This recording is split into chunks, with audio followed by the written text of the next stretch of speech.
Bonjour Monsieur Chevrier. Bonjour Hélène. Donc à partir d'aujourd'hui, nous allons réaliser une série de vidéos relativement plus courtes que ce que l'on avait l'habitude de faire, parce qu'en fait on a eu quelques commentaires à ce sujet-là, et qui nous a demandé, plutôt que de faire des vidéos d'1 heure, etc., donc plutôt ramener à, on va faire des petites vidéos de 20 minutes, et à peu près on va essayer de se tenir à 6 vidéos de 20 minutes par mois. Voilà. Oui. Effectivement, c'est quelque chose que l'on peut faire maintenant, puisque dans toutes les vidéos que nous avons réalisées précédemment, on est allé sur des sujets qui nécessitaient beaucoup d'explications, et donc c'était souvent des sujets qu'il fallait traiter en 1 heure, et maintenant, on va essayer de rester sur l'actualité récente. Et ce que l'on constate, c'est que depuis plusieurs mois, cette actualité s'inscrit exactement dans la vision que j'avais développée dans le livre et dans les vidéos précédentes qu'on a pu faire ensemble. Oui, on va développer des petites informations avec une analyse en fait de ce qui se passe. Okay.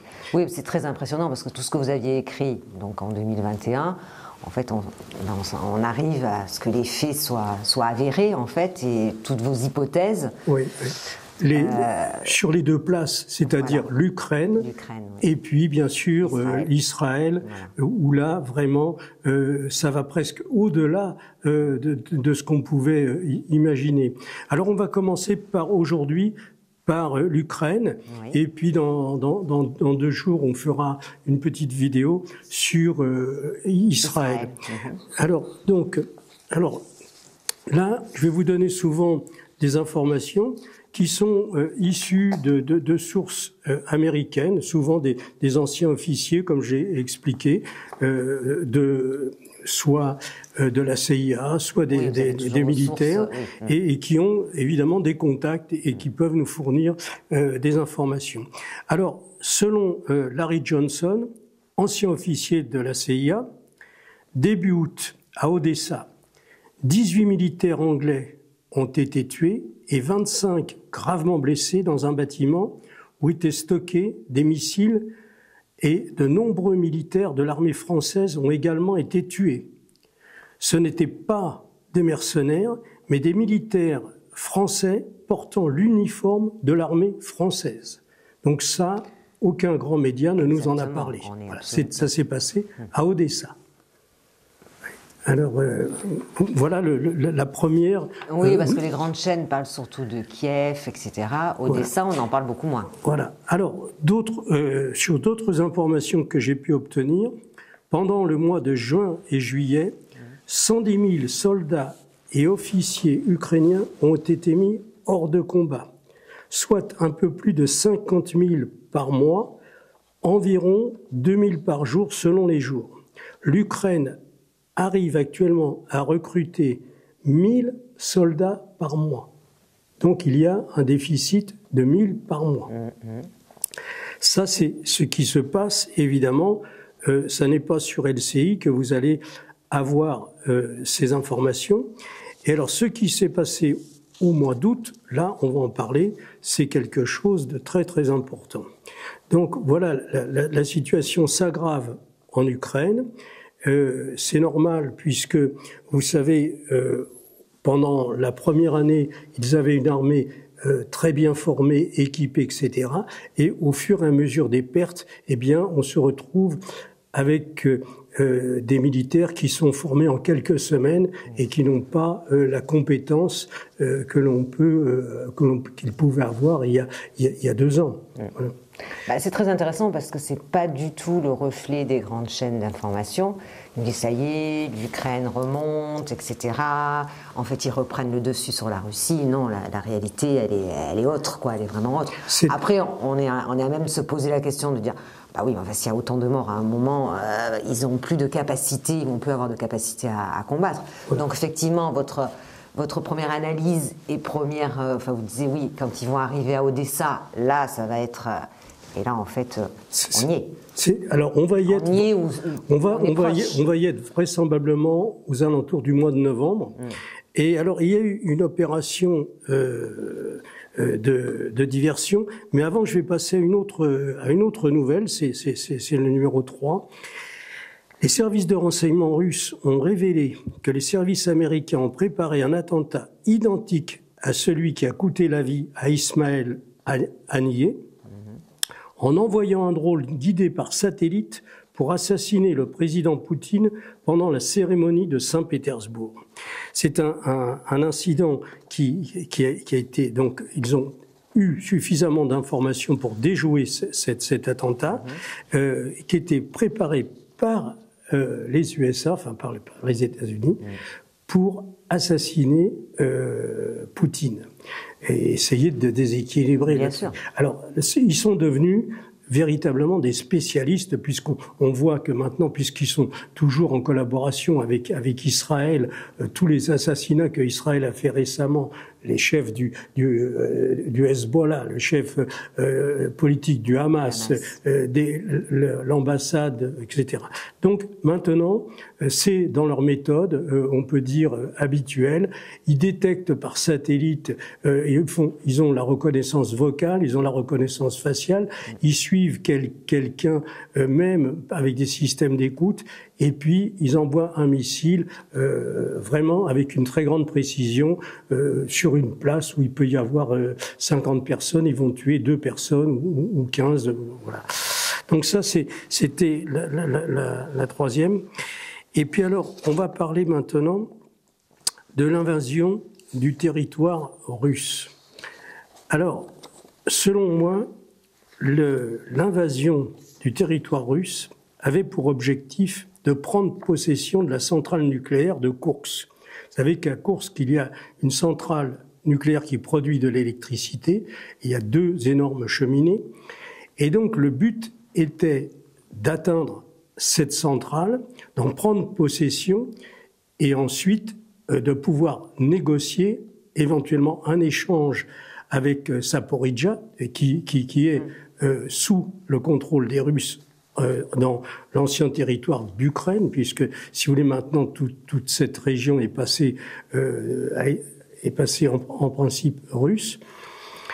Et cette opération, qui nous a été présentée comme une opération de succès, est un véritable échec sur le plan militaire et sur le plan stratégique. Alors, par rapport à la frontière, la centrale nucléaire se trouve, et Koursk d'ailleurs, qui est juste à côté, se trouve à 85 km de la frontière. C'est pas très loin, mais l'armée ukrainienne a fait en tout et pour tout 16 km. Seulement, ils se sont étalés sur un front très large, bizarrement. Plutôt que de faire une percée en direction, vous voyez, et puis de suivre avec toute l'intendance qui était nécessaire pour aller jusqu'à l'objectif, ils ont fait une percée sur une route, puis ils en ont fait sur d'autres, tout ça, pour essayer de faire diversion et d'attirer beaucoup de trucs pour pouvoir aller plus loin.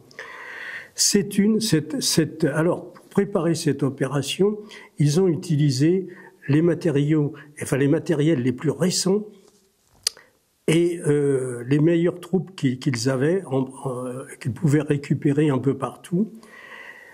Et l'opération, au départ, on avait supposé qu'il y avait 2 brigades, que c'était peut-être 4-5 000 hommes. En réalité, ils ont lâché plus de 20 000 militaires au départ. C'est une vraie catastrophe pour l'armée ukrainienne. Actuellement, il y a plus de 8 000 morts. Vous voyez, ukrainiens. Il y en a beaucoup de soldats ukrainiens se sont rendus parce qu'ils ont vu il n'y avait pas d'approvisionnement en essence, il n'y avait pas d'approvisionnement. Enfin, ils se sont nourris chez l'habitant, on peut dire.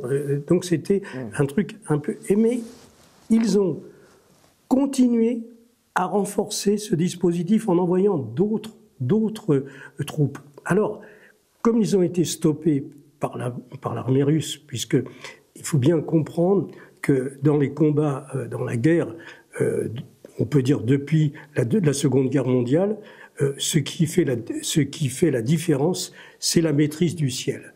si vous avez des avions qui vous appuient, là vous avancez. Et alors l'Ukraine n'a aucun appui aérien, donc c'est fini. Si vous voulez, depuis le début de cette opération spéciale, si on veut l'appeler comme ça, en fait c'est une vraie guerre. Eh bien, les Russes ont la maîtrise du ciel et malheureusement pour les Ukrainiens qui sont au sol, ils reçoivent des bombes, ils reçoivent tout un tas de trucs. C'est affreux. C'est une vraie boucherie. Et cette opération est stoppée, et surtout par l'utilisation un nouveau type de bombe que j'expliquerai tout à l'heure au tableau. La particularité de ce type de bombe qui fait des ravages énormes dans les rangs de l'armée ukrainienne. Et ce qui est malheureux, c'est que tout ça aurait pu être évité, mais il y a eu un refus de négocier en mars 2022, quand ils s'étaient rencontrés en Turquie, et donc maintenant il est à peu près certain que ça va aller jusqu'au bout. Alors cette opération en direction des centrales nucléaires, c'était un peu utopique, mais ils ont voulu le tenter et ils ont essayé, comme toujours, comme ils n'ont pas, si vous voulez, ils n'ont pas la maîtrise du terrain, mais ils ont la maîtrise des médias. Et donc, ils ont essayé de transformer ça dans une opération de propagande en disant, voyez, comme la faiblesse de la Russie, tout ça. Les Russes ont suivi tout ça. C'est-à-dire que ils ont observé par satellite toute la préparation de cette opération qui était quand même importante. Mais comme c'était tellement stupide, ils n'y croyaient pas. Ils pensaient que c'était du bluff. Vous voyez, qu'ils allaient préparer des trucs pour faire autre chose, pour essayer d'attirer des troupes russes, pour les dégager de Kramatorsk et de Kharkov, où ils sont vraiment dans une situation difficile. Eh bien, contre toute attente, ils avaient préparé. Alors, dans cette opération, il y a bien sûr des militaires ukrainiens, mais il y a beaucoup de militaires polonais, français, anglais et américains, bien sûr. Bon, voilà. Et alors, c'est terrible, surtout pour ce pays, parce que là, maintenant, il est certain que... Ils arrivent un petit peu au bout de leurs ressources, quoi, hein, et de leur potentiel militaire. À un moment, oui, ça va s'épuiser. Et puis je pense que ça a un effet négatif vis-à-vis de l'opinion russe, qui va... En fait, ils vont pousser Poutine à en faire plus qu'il ne voulait faire, et ça va les déterminer encore plus, parce que cette agression est complètement gratuite. Il fallait se concentrer à défendre le pays, parce que ça, tout le monde pouvait le comprendre. Voilà. Donc, on est... alors, je vous parlais tout à l'heure, je vous en parlerai. Ils utilisent maintenant, les Russes, un nouveau type de bombe qui s'appelle des bombes thermobariques. C'est une bombe qui a une puissance phénoménale et qui est un petit peu à l'inverse des bombes à neutrons. Vous savez, on a donc, dans l'évolution des armes, il y a eu donc d'abord la bombe atomique, et puis ensuite il y a eu la bombe à hydrogène pour renforcer la puissance de l'explosion. Et donc, les bombes atomiques, elles se caractérisent par une énorme quantité de chaleur, un souffle très important, et puis des radiations, rayonnement gamma direct très, très important. Alors, avec les années qui ont passé, les expériences, ils sont allés vers un développement des bombes à neutrons, c'est-à-dire qu'on a voulu diminuer l'effet de souffle, diminuer l'effet de chaleur, pour concentrer sur un effet de rayonnement. Ça, ce sont des bombes qui sont destinées sur le champ de bataille à tuer des hommes par rayonnement sans détruire le matériel. Vous voyez ? Donc la bombe à neutrons, c'était ça le but. Et je vous parlerai une prochaine fois des bombes qui sont dans l'arsenal, par exemple, d'Israël, des bombes à neutrons, comme on en a fait un peu en France également. Donc, toute l'énergie est principalement concentrée sur le rayonnement pour minimiser les destructions au sol. Hein. Eh bien là, la bombe thermobarique a un effet à l'opposé. C'est-à-dire qu'évidemment, il n'y a pas de rayonnement puisque ce n'est pas une bombe nucléaire, mais on va maximiser l'effet de souffle, l'effet de chaleur, et donc ça, je vous expliquerai tout à l'heure, c'est quelque chose. Et alors, ce qu'il y a surtout de particulier, c'est que c'est une bombe qui est mise sous des avions, des petits bombardiers de chasse. Donc c'est le Sukhoi 24 et le Sukhoi 34 qui transportent ce type de bombe. Il y a 3 bombes thermobariques actuellement qui sont produites en grande quantité.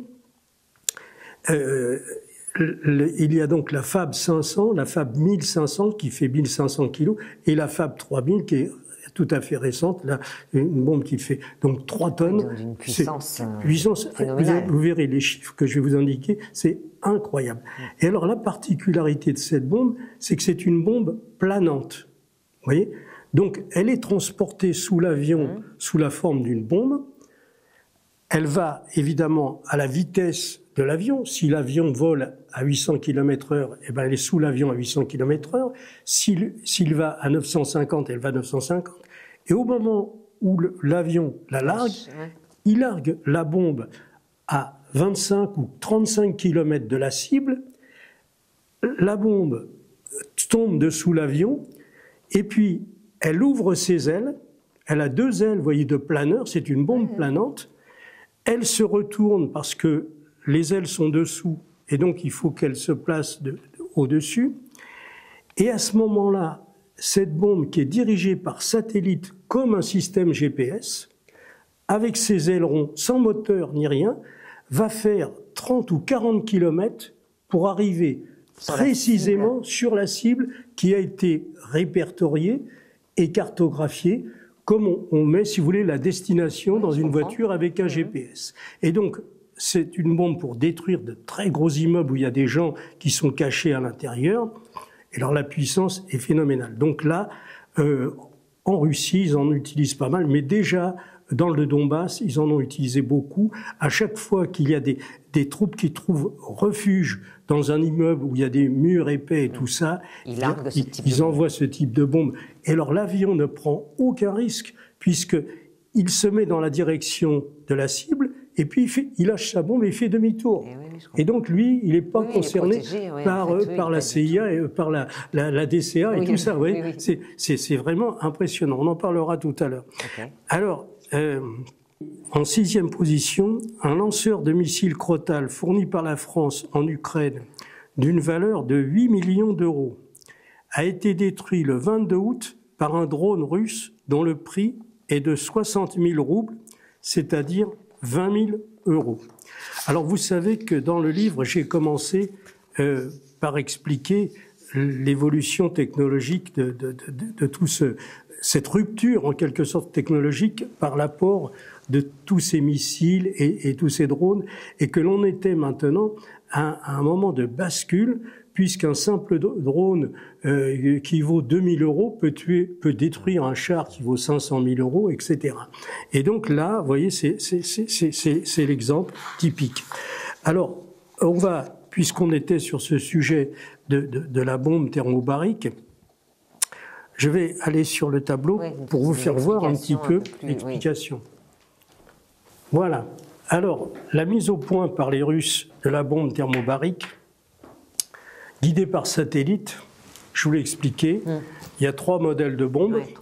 La plus lourde ne peut être portée que par le Sukhoi 34, mais le Sukhoi 34 peut porter 3 bombes 1500, ODAB 1500.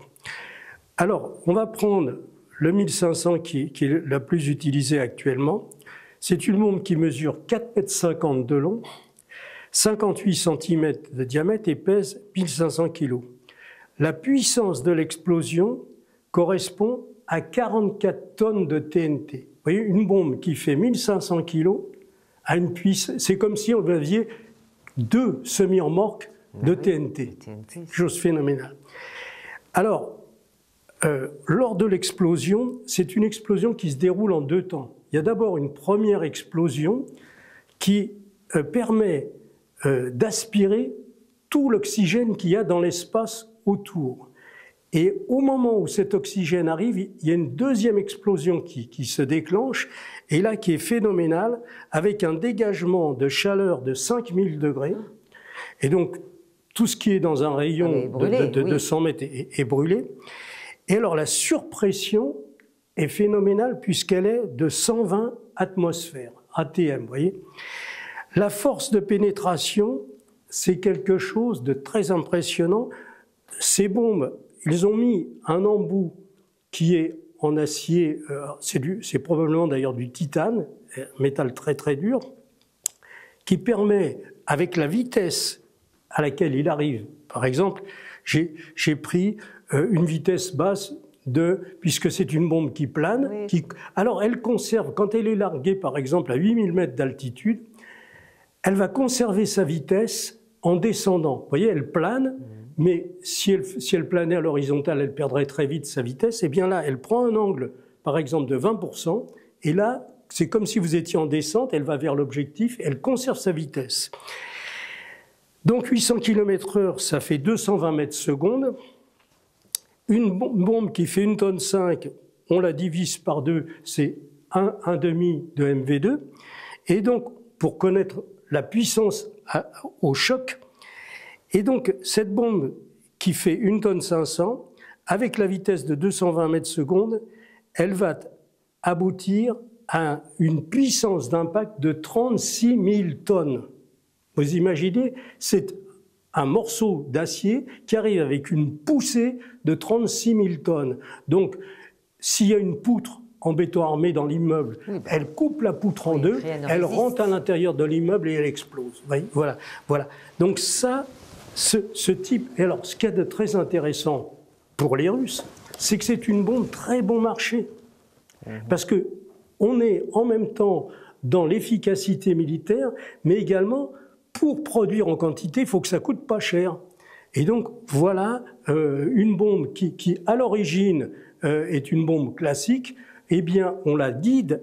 Alors, il y a un système de satellite qui est dessus. Et puis, il fait bouger les ailerons derrière, il fait bouger les trucs, et il l'amène précisément avec une précision de plus ou moins 2 mètres dans l'immeuble en question. Voilà la dernière innovation en matière de matériel qu'ils utilisent et qui font des dégâts considérables dans l'armée ukrainienne. Voilà. Donc pour aujourd'hui, sur la question ukrainienne, on va s'arrêter là.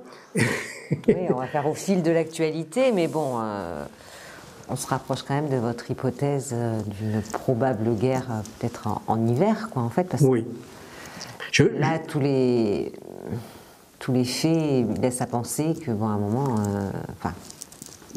on va pas souhaiter ça, mais jusqu'où vont aller les Russes et à un moment vont dire stop. Enfin, dire c'est une guerre. À mon sens, ils vont jusqu'à la prise d'Odessa, c'est évident. Oui, c'est ce que vous disiez depuis le départ.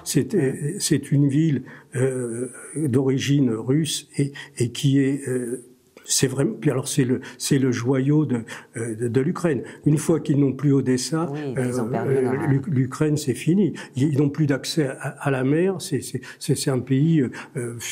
C'est vraiment un petit morceau de quelque chose. Il n'y aura plus aucune valeur. C'est là où réside le danger. C'est-à-dire que quand ils seront probablement aux alentours du mois de décembre sur le point de prendre la région d'Odessa. Là, il est à craindre que les troupes françaises, anglaises, américaines arriveront pour éviter cette perte pour l'Ukraine. Et surtout, ce sera une défaite considérable pour les pays de l'OTAN, qui ont misé, qui ont fourni tout à l'Ukraine. Et alors là, c'est la défaite totale. Parce que s'ils s'étaient contentés de négocier au départ, en mars, ils trouvent un compromis. Même il y a un an, ça coûtait quelques régions.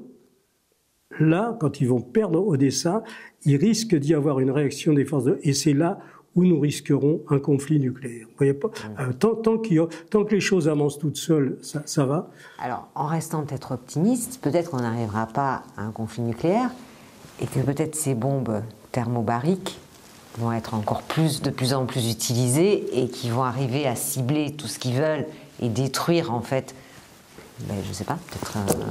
Oui, mais on n'utilisera pas des bombes thermobariques contre les États-Unis. Oui, c'est ça, c'est dommage. On aurait évité le conflit nucléaire. C'est une bombe du champ de bataille. Oui, hein. pas, Alors surtout, c'est une bombe qui offre un intérêt dans ce type de guerre que nous avons maintenant, que l'on connaît depuis la Syrie et tout ça.